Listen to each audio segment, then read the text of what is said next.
여러분 오래된 것 좋아하시나요? 보수 별로 안 좋아하죠, 젊은이들은. 근데 여러분 술은 오래된 게 좋지 않나요? 전 오늘 마지막 말씀 구절이 도통 이해가 안 됐어요. 이게 무슨 말이지? 묵은 포도주를 마시고 나서 새 포도주를 원하는 사람은 없다. 그렇죠. 묵은 포도주를 마신 사람은 묵은 것이 좋다고 한다. 당연한 거 아니에요? 술 먹어봤어요? 네, 아무도 대답을 안 하네. 안 먹은 것처럼. 술 먹으면 오래될수록 차도 그렇고 굉장히 고가의 어떤 가격을 매기게 되잖아요. 묵은 술 맛을 본 사람은 새 포도주 안 찾는다. 이 말씀이 뭐지? 근데 마가복음에는 없어요. 그런데 누가복음에 이 말씀이 있더라고요. 그래서 이 말씀 왜 있는지 여기저기 물어봤어요. 무슨 뜻입니까 이거? 예수님 맞는 말 한 건데 이게 맥락상 이게 왜 갑자기 끼어들었죠? 뭐 이러면서 연구하고 그랬습니다. 오늘 설교 제목은 오래된 새로운 가르침입니다. 한번 따라해 볼까요? 오래된 새로운 가르침. 네, 오래된 것과 새로운 것이 이렇게 양립할 수 있을까요? 어떻습니까?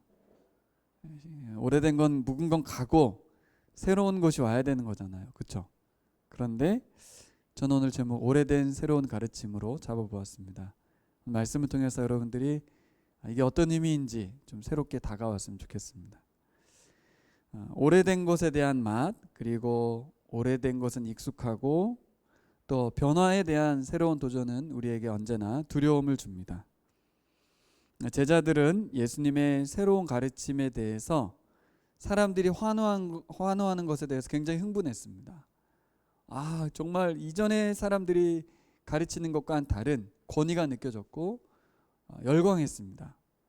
그런데 반면 이 예수님의 새로운 가르침에 대해서 바리새인들은 이의 제기를 하고 항의하고, 그래서 누가복음 본문을 잘 보시면 너무 재밌는 게 밀밭 사이로 제자들이 지나가다가 밀을 비벼서 먹었어요. 그런데 그때 바리새인과 서기관들이 찾아와서 막 뭐라고 합니다. 당신의 제자들은 왜 안식일을 범하느냐. 저는 그 장면 보고 너무 재밌었어요. 왜냐하면 밀밭 사이로 지나가서 밀밭 사이에 그 밀을 비벼 먹는 것까지도 바리새인과 서기관들이 다 지켜보고 있었다는 거 아니에요? 그러니까 재밌잖아요. 예수님 가시고 제자들 따라가고 그 뒤에 바리새인과 서기관들도 제자들인 것 같은 무리인데 제 3부류로 막 쫓아다니면서 뭐하고 다니는 거예요? 제자들이 뭘 잘못하나, 예수님이 무슨 말을 하나 막 책 잡으려고 막 쫓아다니는 거예요. 너무 재밌잖아요. 야, 이게 참 이럴 수가 있구나.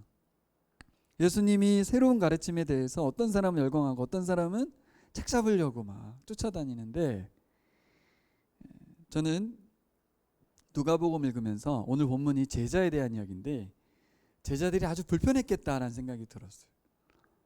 제자로 살아가기 참 힘들었겠다. 왜 그래요? 예수님을 쫓아다니는 데 있어서 일거수일투족이 계속 노출되고 그들이 지적하고 손가락질하면서 이의제기하는 일이 계속 벌어지고 있잖아요. 그러니까 불편하죠. 우리끼리만 다니면 좋겠는데 막 사방에 막 눈을 뜨고 지켜들고 어떻게 하나, 뭘 잘못해나 막 이렇게 쳐다보고 있는 거예요.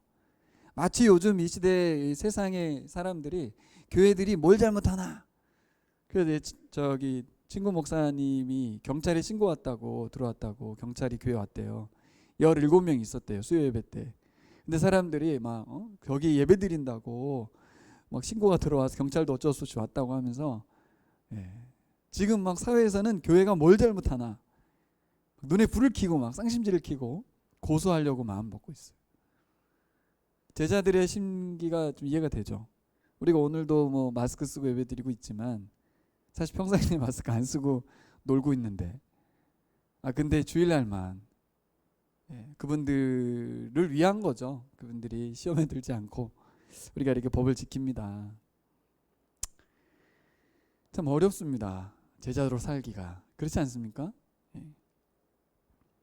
여러분 우리도 사실 불편한 게 단순히 그것만 있는 게 아니에요. 외부의 시선만 있는 게 아니라 우리 개인적으로도 편안한 삶, 익숙한 삶, 그렇죠? 그런 걸 뒤로 하고 새로운 삶, 예수님께서 원하시는 삶으로 나아가는 것이 마냥 신기하고 마냥 흥분되고 그렇지만은 않습니다. 왜 그래요? 내가 가지고 있는 나의 생활 패턴, 라이프 스타일이 있잖아요. 또 게으른 나의 어떤 모습들, 또 나의 마음 상태, 나의 생각 이런 것과 부딪힙니다. 또한 내가 확고하게 세우는 철학 있죠. 난 이런 사람들과 함께하지 않아. 난 이런 사람들과 함께할 거야. 뭐 이런 어떤 내 나름대로의 기준점, 철학들과 부딪힙니다. 더 힘든 거는 우리가 예수님 말씀 따라 살려고 하는 우리의 모습에 대해서 세상이 그렇게 달갑게 여기지 않아요. 가까이에 누가 제일 싫어해요? 가족들이 싫어해요. 꼴사납다고 막 그래요. 아우 주제에 무슨 뭐 신앙생활 한다고 열심히 한다고 하는데 보니까 나는 네가 너무 이중적이다 뭐 이러면서 가까이 있는 가족들이 제일 싫어합니다. 우리에 대해서 예수님 믿고 열심히 살려고 하는 거에 대해서 응원해주고 환호해주기보다는 비아냥거리죠.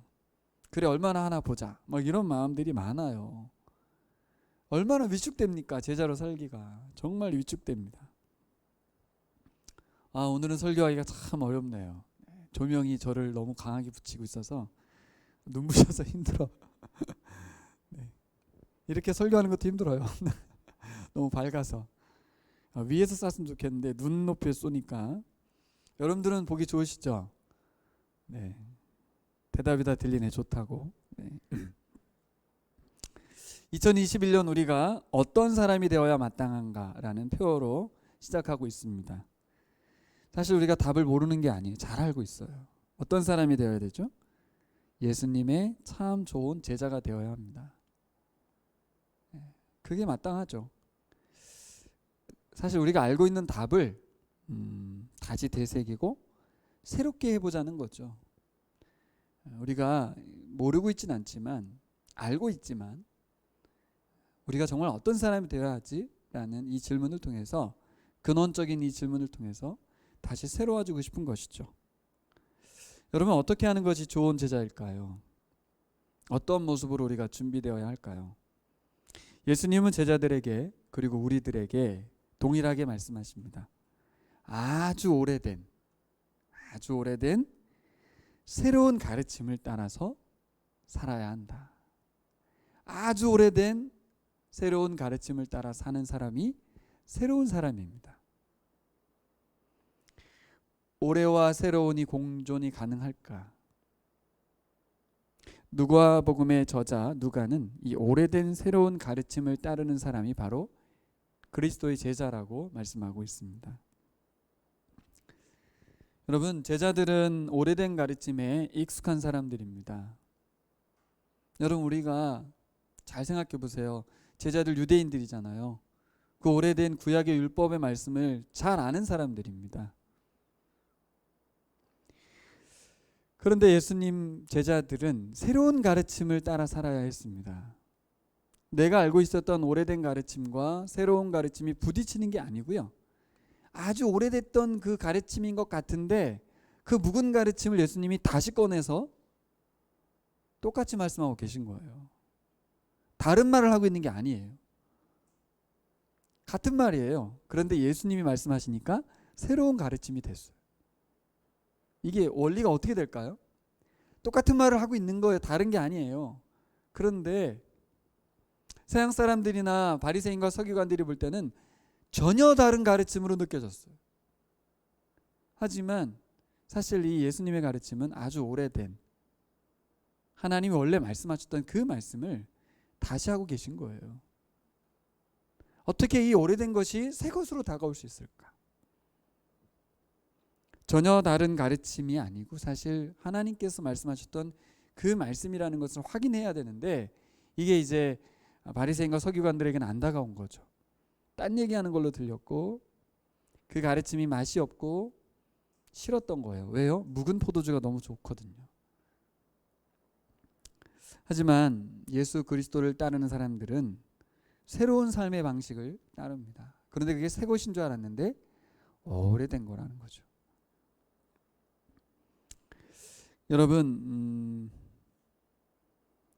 제자들이 잘 알고 있는 이 말씀, 우리들도 잘 알고 있는 말씀, 우리가 몰라서 성경 보고 몰라서 묵상하는 게 아니라는 거. 예수님께서 제자들에게 구약의 율법을 모르기 때문에 말씀하고 계시지 않다는 것. 그럼 이것이 어떻게 새 포도주가 되고 어떻게 새로운 가르침이 될까요? 그것이 여러분 오늘 말씀을 통해서 여러분이 캐치했으면 하는 것입니다. 이 오래된 말씀이 어떻게 새로운 말씀이 되었을까? 여러분 이 말씀을 현재형으로 살아계신 하나님 말씀으로 받아들이는 사람이 바로 새로운 사람이에요.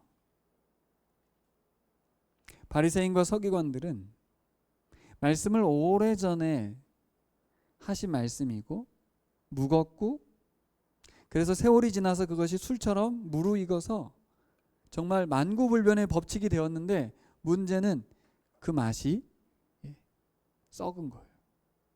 낡아버렸어요. 왜요?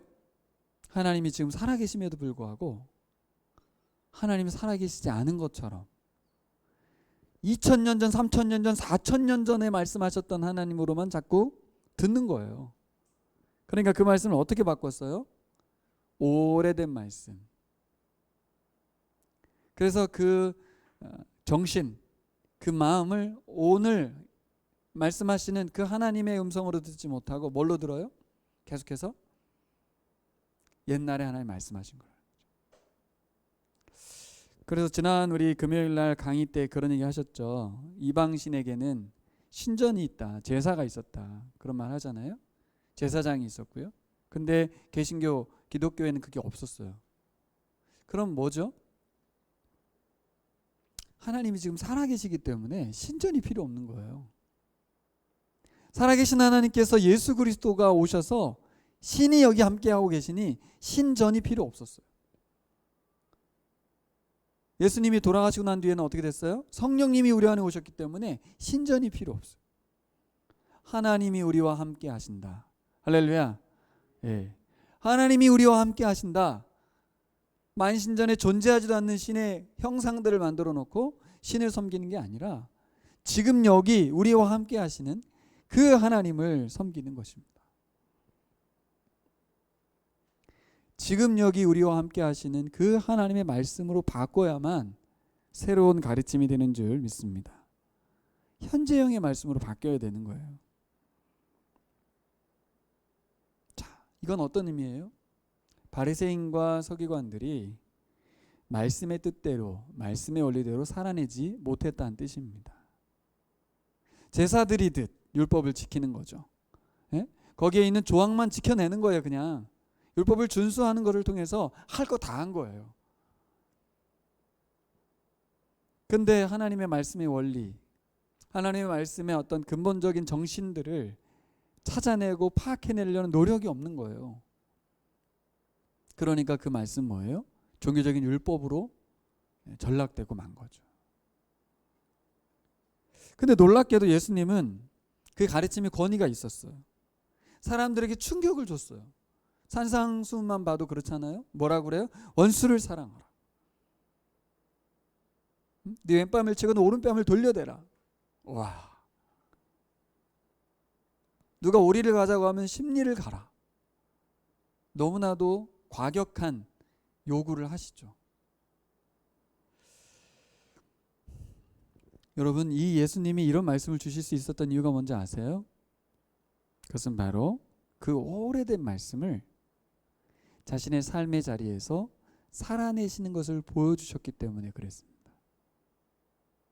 오리를 가자는 걸 십리로 가고, 그렇죠? 뺨 때리는 걸 다른 쪽 뺨을 돌려대고, 원수를 사랑하고, 몇 번 용서해야 됩니까? 7번 용서해야 됩니까? 70번씩 7번이라도 용서해라 라는 말씀을 주신 이유는 그분이 그렇게 살아내셨기 때문입니다. 수많은 사람들이 충격을 받았던 이유는 그 오래된 가르침을 새로운 가르침으로 바꿔놓았기 때문이에요. 왜 새로워졌어요? 지금 여기 살아계신 하나님, 그 말씀의 주체이신 하나님이 사람의 몸을 입고 오셔서 사람이 그 말씀을 실현해내고 있는 거예요. 사실 여러분 우리 이 가슴에 손 얹고 한번 얘기해 보세요. 우리가 말씀을 다 지킬 수 있어요, 없어요? 없어요. 그러니까 어떻게 우리는 그것을 이용해서 무기 삼아서 말씀 다 지킨 사람이 어디 있어? 다 그렇게 사는 거지 뭐, 적당하게. 근데 새로운 가르침 뭐예요? 말씀을 다 지킬 수 있다는 거예요. 헐, 어떻게? 예수 그리스도가 그 말씀대로 사는 모습을 보여주셨어요. 그리고 이제 오늘은 제자인데요. 제자들에게 뭘 요구하십니까? 너희들도 나와 같이 하라는 거예요.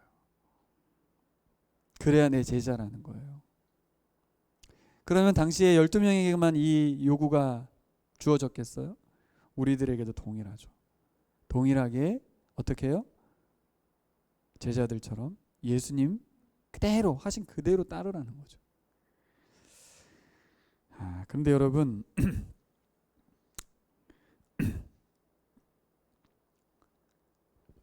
제자들이 불편했던 것을 오늘 살펴봤어요. 이루 말할 수 없는 불편함. 뭐죠? 오늘 예수님 따르다 보니까 세리 직업을 가진 사람들과 밥을 함께 먹어야 돼요.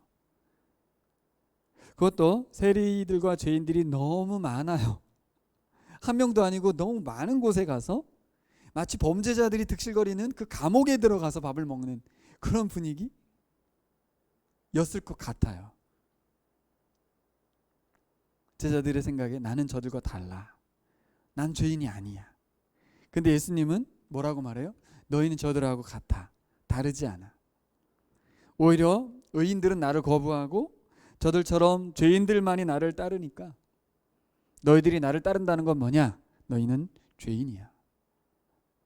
저 사람들과 다르지 않아. 똑같은 죄인이야. 라고 말씀하고 있는 거죠. 얼마나 불편했겠어요. 굉장히 불편하죠. 여러분, 내가 마음에 거리낌이 있는 사람과 밥만 먹어도 얹히고 소화가 안 되는데, 이 죄인도 한두 명도 아니고 죄인이 무리를 지었다고까지 누가 보면 과하게 표현했더라고요. 그 많은 사람들이, 죄인들이 득실거리는 그곳에 예수님 제자는 거기에 앉아서 밥을 먹어야 합니다. 이때 우리의 반응은 어떻게 해요? 아이씨, 하라니까 해야지. 예수님 제자로 계속 꾹 참고 살아야지. 어떻게 이렇게 해야 될까요? 어떻게 할까요? 여러분, 2021년 우리가 어떤 사람이 되어야 마땅한가요? 주님은 제자들을 어떻게 새로운 사람으로 만들어 가셨는지 오늘 써놓았습니다. 새로운 가르침을 따라 새로운 삶의 방식으로 살아가는 사람들, 그 사람들이 바로 새로운 사람들입니다. 첫 번째로 예수님께서 새로운 사람들에게 요구하는 게 있는데, 첫 번째는 뭐예요? 죄인들의 친구가 되어야 마땅하다는 거예요. 예수님 제자라면 죄인들을 품어주고 친구가 되어줘야 된다고 말합니다. 근데 우리가 반론이 생기죠. 저는 예수님이 아닌데요. 저는 그 죄인들을 품을 만한 그 그릇이 못 되는데요. 저는 죄가 많고 사랑이 그렇게 넘치지 않습니다. 노력은 해봅니다만 사실 우리가 핑계도 되지만 제일 어려운 건 왜 그래요? 죄인들과 낚이고 싶지 않은 거죠. 죄인들과 친구 되고 싶지 않습니다. 누구의 입장이에요 지금? 바리새인과 서기관들 입장이죠. 여러분, 우리 그리스도인들이 죄인들과 섞이고 싶어요? 안 섞이고 싶어요? 안 섞이고 싶죠. 우리 교회에 죄인들이 안 왔으면 좋겠죠. 성품도 괜찮고 고장나지도 않고 정신건강도 괜찮으신, 고학력에 돈 많으신 분들이 오셨으면 좋겠죠. 여러분, 우리의 몸과 마음은 하던 대로, 우리 생각대로 그들과 엮이고 싶지 않습니다. 우리가 죄인들의 친구가 되기 어려운 이유는 딱 한 가지예요. 나는 저들과 달라. 그 생각이에요. 그 생각. 나는 저들과 친구가 되고 싶지 않아. 저 사람하고 관계하고 싶지 않아. 그런데 예수님은 제자들을 끌어다가 죄인들과 친구 되신 예수님의 모습을 보여주셨습니다. 참 불편한 상황을 연출하셨어요. 예수님은 아주 나쁜 죄인 레위를 제자로 삼았습니다. 여러분, 세리 아시죠? 세리? 로마에 세금 바치던 사람들입니다. 유대인들에게 세금을 과다하게 걷어서 자기 배를 배불리 취했던, 일제시대 때 한국인 순사 같은 그런 사람들이에요. 일제 앞잡이 같은 로마의 앞잡이들이죠. 자기 배만 불리고 민족을 배반했던 아주 나쁜 사람, 이 세리를, 공공의 적을 예수님이 제자로 채용하셨어요. 제가 요번에 요거까지만 생각한 게 아니라 요번에 더 생각한 게 그 제자들이 굉장히 기분이 묘했겠다 싶은 거죠. 이 먼저 부름받은 제자들이 레위를 향한 아주 불편한 어떤 그 숨길 수 없는 불쾌한 마음. 제자단에 합류한 이 세리 죄인도 레위도 그들의 시선이 불편합니다. 그래, 나 죄인 맞아, 나 세리 맞아. 그렇다고 너무 째려보는 거 아니야? 이러면서 굉장히 불편했을 것입니다. 또 누가 제일 원망의 대상이 됐을까요? 제자들은 예수님이 너무 원망스러웠을 거예요. 아니 굳이 이 뻔한 죄인인 세리 레위를 제자로 합류시킬 이유가 이런 생각이 드는 거죠. 그럼 이렇게 함께하기 싫은 사람들이 교회 안에 들어옵니다. 누가 봐도 뻔히 죄인이고 나쁜 사람이 교회 안에 들어옵니다. 예수님은 이런 사람들의 친구가 되어야 된다고 말합니다. 그러니 힘들죠. 불편합니다. 제자로 살아가는 게. 이론적으로는 우리가 알아요. 그들의 친구가 되어야 하고 예수님 친구가 되셨고, 하지만 실제로는 어려운 이야기입니다. 여러분, 어려운 이유를 다시 말씀드려 볼게요. 그 사람들을 받아들인 게 어려운 이유는 뭐냐면, 정말 그분이 나쁜 사람이고 죄인이면 그거는 더 쉬워요. 왜냐하면 본인이 나 세리 맞아, 나 죄인 맞아, 이렇게 인정하니까요. 근데 대부분의 사람들은 레위처럼 자신이 죄인으로 손가락질 당하고 누가 봐도 죄인이 그런 사람들이 아니고요. 반대의 경우에 해당되는 사람들이 들어옵니다. 자신이 죄인이 아니라는 거죠. 그럼 뭐라 그래요? 교회가 너무 타락했다고 비판하는 사람들이 들어옵니다. 바깥에서 교회 이중성에 대해서 기분 나빠하던 사람이 들어와요. 물론 새신자들은 조심스럽게 들어오죠. 뭘 모르는 척하고 들어오죠. 하지만 그 새신자들은 사실 바리새인들이고 율법사들이 우리 안에 들어오는 것과 같아요. 그분들은 우리의 죄를 낱낱이 파악하는 분들이 들어오십니다. 우리같이 규모가 작은 교회는요, 한 몇 개월만, 한 달만 같이 있어도 사람들 파악이 다 돼요. 저 사람, 저 사람, 저 사람. 그럼 여러분, 당하는 우리는 어떤 기분이 들까요? 저런 인간이 다 있어. 들어오자마자 사람들 막 이렇게 판단하고 지적하고 평가하고 교회가 어떻다는 둥, 예의가 없구나, 이런 생각이 들겠죠. 그들과 우리가 친구가 될 수 있을까요? 서로 참아주고 서로 배려한다고 생각합니다. 그렇죠? 서로가. 그런데 사실 우리가 그들이 들어와서 막 뼈아픈 지적을 해대면서 너 이건 문제야, 너 이 교회 이건 문제야, 목사님 이거 문제라고요 라고 말하면 우리가 받아들일 그릇이 될까요?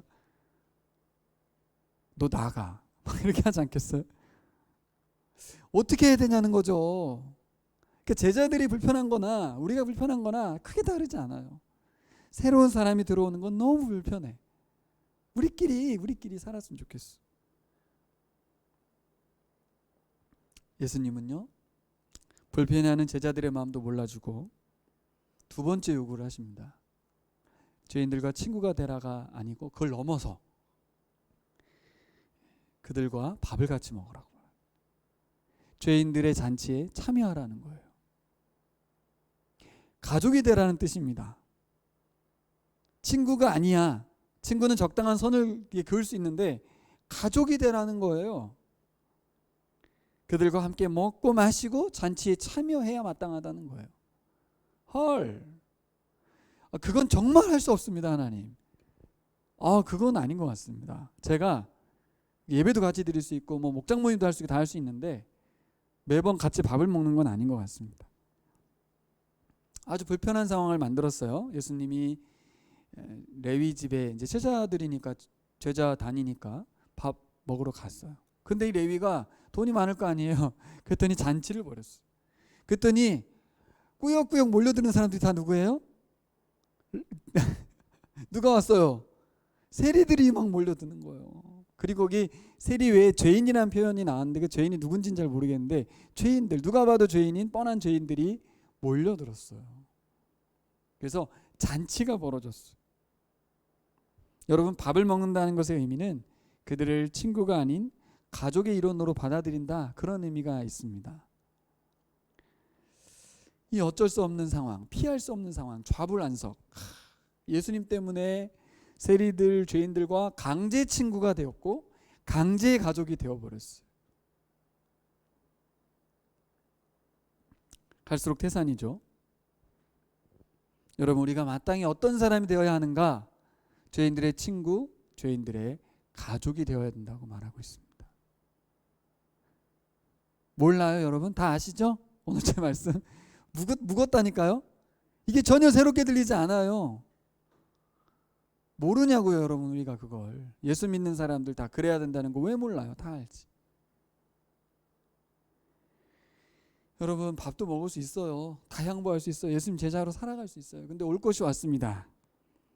30절, 너희가 어찌하여 세리와 죄인과 함께 먹고 마시냐. 예상은 했지만 즉각적으로 밀밭에 쫓아왔던 그 사람들이 바로 쫓아와서 아주 난감한 상황이 벌어졌어요. 아주 꾹 참고 버티면 버틸 수도 있겠는데 문제는 뭐라 그래요? 밥이라도 먹을 수 있겠는데, 흉내는 낼 수 있겠는데 바로 들어와서 뭐라 그래요? 제자들에게 비난의 목소리를 높이는 겁니다. 죄인들과 세리들하고 밥을 같이 먹다니 너희들 같은 부리냐? 이렇게 같은 부리로 취급을 당해요, 여러분. 우리가 제자들은 속으로 뭐라고 했을까요? 아니, 우리는 그냥 참, 아니 예수님이 친구지 우리는 아니야. 우리는 그냥 예수님 따라다니는 거야 라고 말하고 싶을 거예요. 나는 아니야. 나는 저 사람들하고 친구 아니야. 가족 아니야. 나는 그냥 밥 먹고 있는 거야. 난 저 사람들 친구도 아니고 저 사람들하고 분명히 난 다른 사람들이야. 그렇게 말하고 싶은데 말은 못 하잖아요. 그죠? 꿀먹은 벙어리로 돼 있는데 대답을 누가 하십니까? 예수님이 하시죠. 31절 32절, 건강한 사람에게는 의사가 필요하지 않으나 병든 사람에겐 필요하다. 나는 의인을 부르러 온 것이 아니라 죄인을 불러서 회개시키러 왔다. 나를 따르는 내 제자들은 저들과 같은 죄인들이야. 모두 병자들이야. 의사를 필요로 하는 사람들이야. 난 저들의 선생이고 스승이고 저들은 모두 나의 제자들이야. 그러니 의사가 필요 없으신 양반들 모두 돌아가세요. 이렇게 말하는 거예요. 예수님의 이 말씀은 우리를 저들과 똑같은 인간으로, 똑같은 죄인으로 취급하시는 거고, 야, 난감하죠. 나는 아니어야 되고 난 아니고 싶고 이 사람들과 같은 사람이 아니길 바라는데 예수님은 아니라는 거예요. 같다는 거예요. 여러분, 우리가 어떤 사람이 되어야 하는가에 앞서서 우리가 먼저 고민해야 될 것은 내가 어떤 사람인지부터 점검해야 합니다. 여러분, 우리가 세상 사람들과 동일하게 죄인임을 인정해야 될 줄 믿습니다. 나는 저들과 달라야만 해? 다르고 싶어?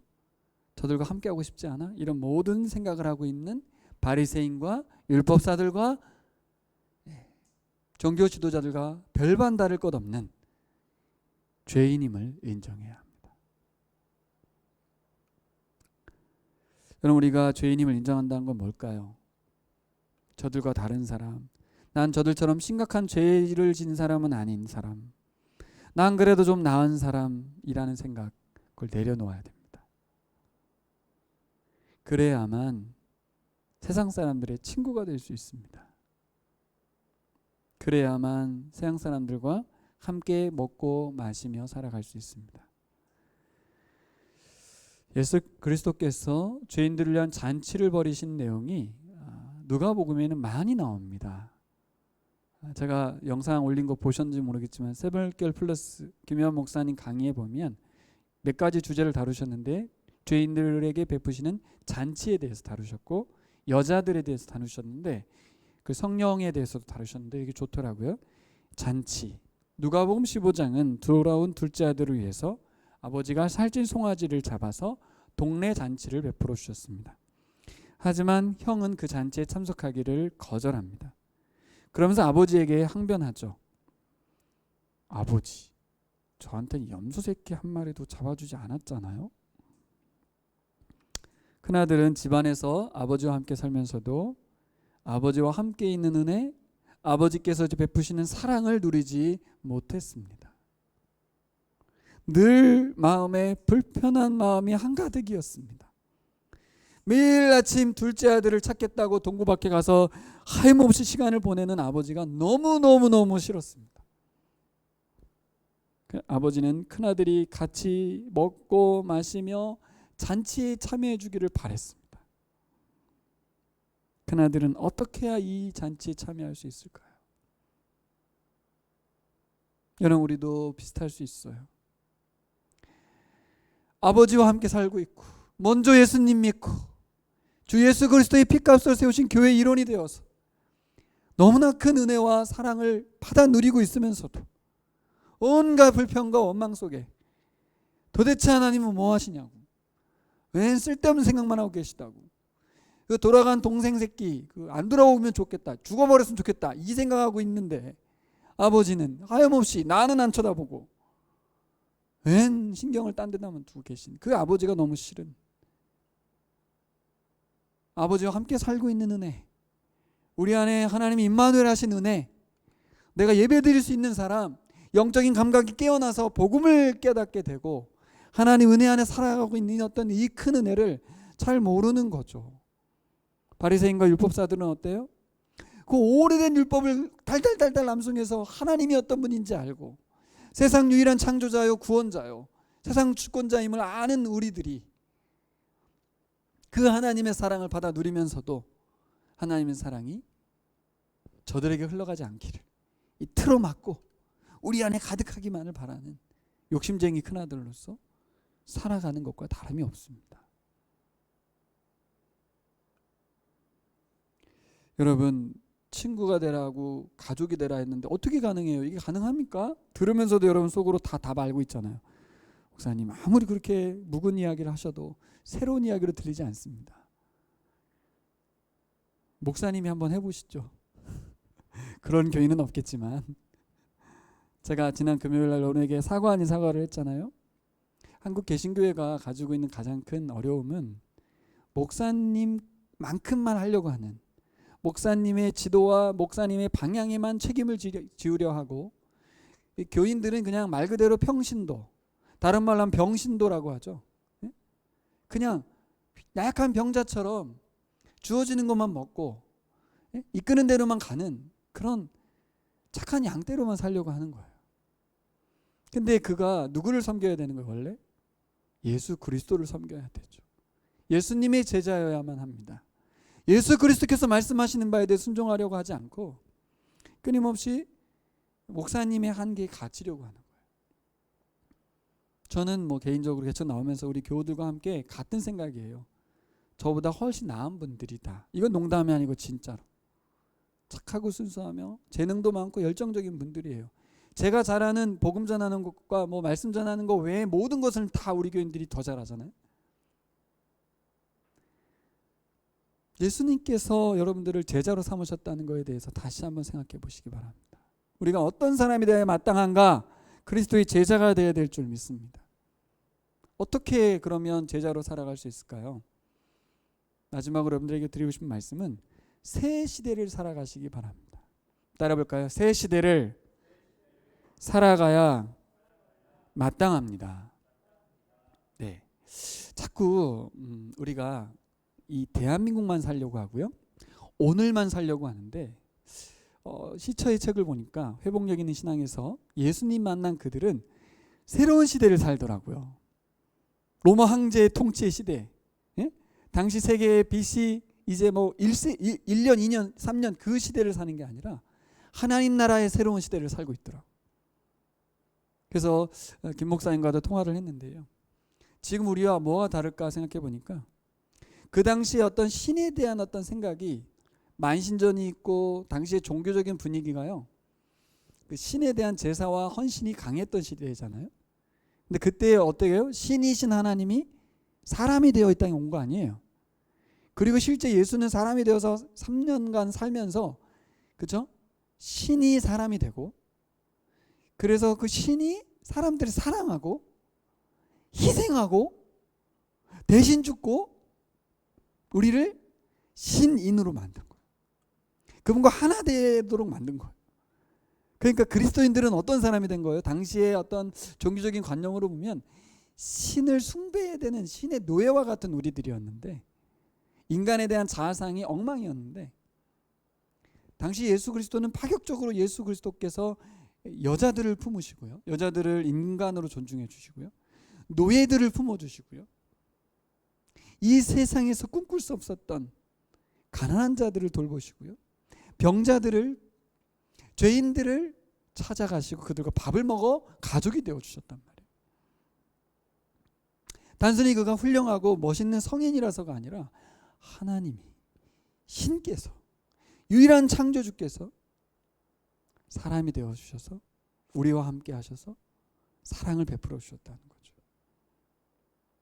그래서 우리는 그 예수 그리스도와 함께 산다. 누구와 함께 산다? 예수 그리스도와 함께 산다. 그 예수 그리스도가 우리 안에 오셔서 성령으로 우리와 함께 하셔서 그분과 같이 산다는 거죠. 이게 이제 새로운 시대입니다. 새로운 시대가 열린 거예요, 여러분.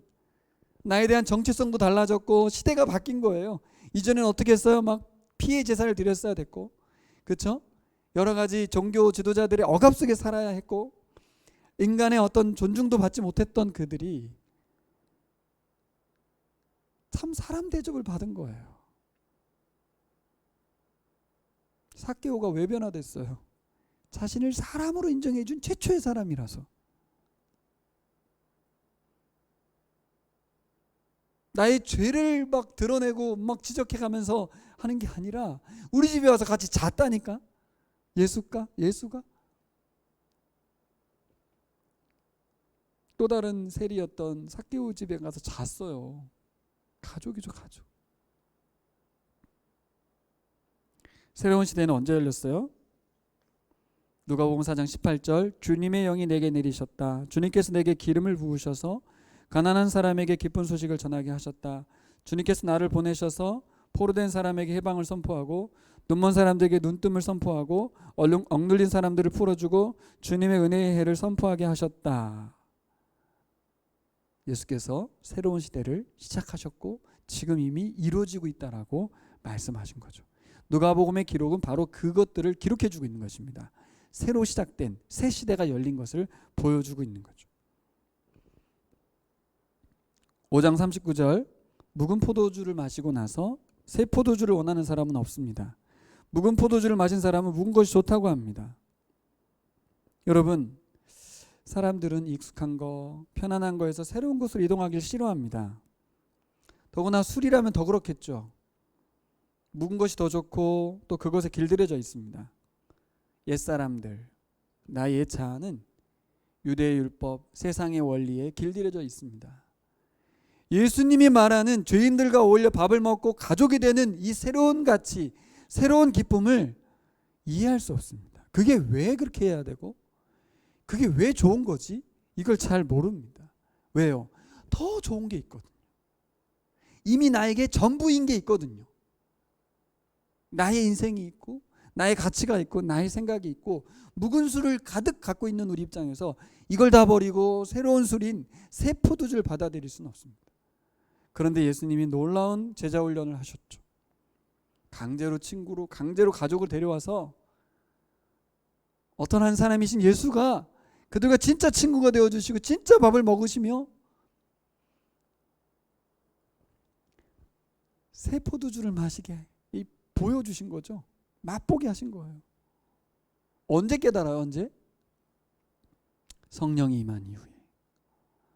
아, 그 예수님, 하나님의 아들 그 예수 그리스도, 나와 동일한 사람이었던 그 예수가 진짜 하나님이셨는데 죄인들과 함께 밥을 같이 먹고 친구로 사셨구나.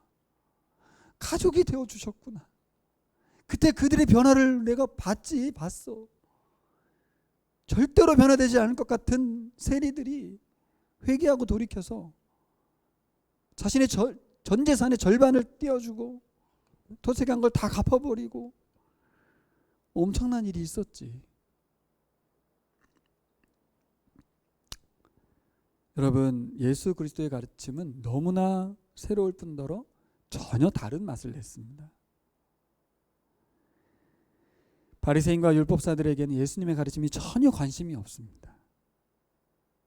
여러분, 우리도 관심이 없으면 어떡해요? 누가복음을 어떤 마음으로 묵상하고 계십니까? 우리도 묵은 포도주 마시듯 그렇게 묵상할 수 있겠다 싶은 거죠. 우리도 묵은 포도주에 익숙해서 이 말씀을 그냥 활자로만 가두게 만들고 오늘 여기 살아계신 하나님의 말씀으로 바꿔내지 못하는 그런 사람일 수도 있겠다 싶은 거죠. 우리가 서기관이고 율법사일 수 있고 바리새인일 수 있는 거죠. 그게 바로 이 시대에 지금 한국교회가 지탄받는 이유잖아요. 근데 여러분도 우리도 동일하게 그렇게 그냥 똑같이 나는 저들과 달라라고만 하고 있겠습니까? 정인이 양부 양모와 같은 사람들입니다. 입을 닫아야 돼요. 진짜 할 말이 없어요. 더 이상 BTJ를 말하지 마시고 내게 주어진 이 공동체 안에서 우리 교회와 가족 또 내가 갖고 있는 연결된 직장 안에서 나는 정말 새로운 가르침, 예수 그리스도와 함께하는 사람으로 예수 그리스도의 제자로 사는 것에 얼마나 큰 관심을 갖고 있는지. 예수님은 제자들을 산교육을 시키신 거죠. 데리고 밥 먹이면서 막 굉장히 불편했을 것입니다. 말씀을 정리해 보겠습니다. 나의 가르침은 묵은 포도주에 길들여진 사람은 전혀 찾지 않을 거야. 오직 죄인들만 나의 포도주를 찾을 거야. 이제 새로운 시대가 되었다. 죄인들과 함께 너희를 잔치에 초대한다. 모두 참여했으면 좋겠다. 예수님은 제자들을 이 불편한 걸 알지만 이 불편함 속에서 새로운 가르침의 그 현장으로 초대해 주셨어요. 여러분, 오늘 새로운 가르침이 들리십니까? 왜 새로운 가르침이에요? 오늘 예수님께서 베푸신 그 사랑으로, 그렇죠? 섬겨주신 것이기 때문에 새로운 가르침이 된 거죠. 그러나 그것은 전혀 다르지 않았어요. 옛날부터 하나님이 가난한 자, 억눌린 자, 그죠? 포로된 자를, 억눌린 자를 자유케 하신다고 하셨거든요. 여러분, 우리가 신앙생활하면서 제자들처럼 어색하고 불편하고 마음으로 싫은 상황이 많이 벌어집니다. 사실 이거 교회 바깥을 얘기하기 전에 우리 교회 안에서도, 이 작은 공동체 안에서도 서로가 서로에 대해서 불편하고 싫고 밉고 그럴 수 있어요. 참 재밌죠. 예수님 다 믿고 사랑 많고 착하고 다 개별적으로는 그런데 이상하게도 서로가 하나가 되지 못해요. 뭐예요? 묵은 술이 좋아서 그래요. 묵은 술 맛본 사람이 누가 새 술 찾냐는 거예요. 여러분, 새로운 술을 맛보시기 바랍니다. 예수 그리스도의 그 말씀의 가르침에 한번 순종하셔서 새 맛을 한번 보세요. 얼마나 맛있는지. 율법 아래의 사람이 아니라 율법 위의 사람이 되라고 그랬어요. 보라 강의 들었던 거 기억나십니까? 목사님 8과에서 이런 말씀하셨죠? 갈라디아서 말씀에서 사람들은 어떻게 열심히 그렇게 막 많은 율법을 다 지키느라고 고생하냐, 신앙생활 너무 힘들겠다라고 말하지만 그 사람들이 오해한다는 거죠. 우리는 그 율법 조항을 지키려고 노력하는 사람들이 아니에요. 어떤 사람이에요? 성령님이 우리 안에 오셔서 성령님이 인도함 따라 성령님께 순종하는 사람이 되면 그 성령의 사람은 율법에 얽매이지 않기 때문에 자유하는 사람이에요. 우리는 바리새인과 율법사들처럼 남을 막 흉계를 찾고 막 네가 잘났냐 못났냐 찾는 사람이 아니고 사랑하고 화평하고 오래 참고, 그렇죠? 성령님께 순종하는 사람들이기 때문에 억지로 신앙생활하는 사람들이 아닙니다. 그러니 오해하는 거죠. 그분들은 교회 다니기 힘들겠다, 매주 어떻게 예배드리냐, 헌금하고 어떻게 살아가냐. 전혀 그렇지 않습니다. 여러분 정말 자유하십니까?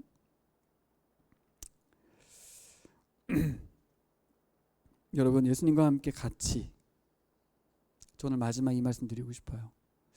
예수님이 제자들에게 야 너희들 이렇게 살아, 이렇게 살아야 해. 그러고 예수님은 안 들어가시고 니들 죄인들하고 밥 먹어봐, 이렇게만 하신 게 아니라는 게 되게 중요하잖아요. 예수님의 제자 훈련의 원리는 같이 하자는 거였어요. 같이. 그래서 보여주시기만 한 게 아니라 같이 예수님이 함께 해주셨어요. 근데 이 시대도 마찬가지라고 좀 봐요. 우리도 오해하면 종교적으로 예수의 가르침을 따르고 내가 살아내는 것으로 오해하지만 우리는 절대로 죄인들과 함께 할 수 없습니다. 내가 싫어하는 사람과 밥 먹기 힘들고요, 싫습니다. 엮이고 싶지 않아요. 근데 어떻게 가능해요? 제자들이 어떻게 가능했어요? 예수님과 같이 먹었거든요. 우리 안에 예수님의 영 성령님을 보내주셔서 가능하게 만들어 놓으셨어요. 그래서 우리도 제자들의 입장에서 불편함이 있지만 성령께서 자꾸 말씀하실 때 불편하죠. 묵은 술의 맛이 들린 우리가 새 포도주 먹고 싶지 않죠. 근데 새 포도주를 이 오래된 부대에다 담으면 어떻게 돼요? 폭발하잖아요. 우리가 어떤 사람이 돼요? 새 부대가 되어야 되는 거죠. 새 부대는 어떤 부대가 새 부대예요? 뉴. 예수님과 함께하는 사람이 새 부대예요. 예수님과 함께하는 사람은 거기에 새 포도주를 담을 수 있어요. 여러분 새 시대의 핵심은 예수님이 임마누엘 하신다는 거예요. 함께 하신다는 거죠. 저는 제3의 길이 가능했던 초기 신앙인들은 예수 그리스도의 임마누엘이 너무나도 명확했고 그 부분에 대해서 막 인지했고 영적 감각이 살아있었기 때문이라고 보고요. 이 시대에 우리가 아무리 노력해도 새로운 제3의 길을 살아갈 수 없는 것은 우리가 노력해서는 안 된다는 거죠. 동일하게 어떤 걸 회복해야 돼요? 복음으로 예수 그리스도와 연합을 회복해야 돼요. 예수 그리스도와 함께함을 회복해야 돼요. 그래서 다시 말씀과 기도예요. 우리가 말씀과 함께하고 기도하는 생활이 너무나 액세서리처럼 가끔 형식적으로 이루어지는 이상 우리는 새로운 가르침에 반응할 수 없어요. 죄인들의 친구 될 수 없고 사회 지탄이 되는 교회일 수밖에 없어요. 그냥 한 끗 차이인데 말씀과 기도. 그래서 책에서는 말씀의 내면화를 이야기했는데요. 전 말씀의 내면화는 복음으로 예수 그리스도와 연합된 주님과 하나 된 삶이라고 믿습니다. 우리 다시 한번 이 말씀 전하고 마치겠습니다. 너희는 저 죄인들과 전혀 다르지 않아. 나의 사랑이 너희들에게 계속해서 필요해. 하지만 너희들은 새로운 사람들이야. 나와 함께 저 죄인들을 구원하지 않겠니? 예수님의 초청을 우리가 듣기를 원합니다. 기도하겠습니다. 우리 함께 기도할 때 주님, 죄인인 저를 제자로 불러주셔서 감사합니다. 예수님이 보여주시는 삶을 살아내게 하시려고 우리 안에 와주셔서 감사합니다. 가끔 우리가 예수님께 순종하면 예수님께서 일하시는 걸 보게 되지 않습니까? 주님과 함께 새로운 삶을 살아가는 그리스도인으로 살아가게 해달라고. 사람들과 다르다, 난 저 사람과 함께하고 싶지 않다, 이런 선을 긋고 배제하고 홀로 있으려 하지 아니하고 홀로 의인이 아니라 그리스도와 함께 죄인들과 삶을 나누고 사랑을 나누는 우리들이 되기를 소망합니다. 같이 기도하겠습니다.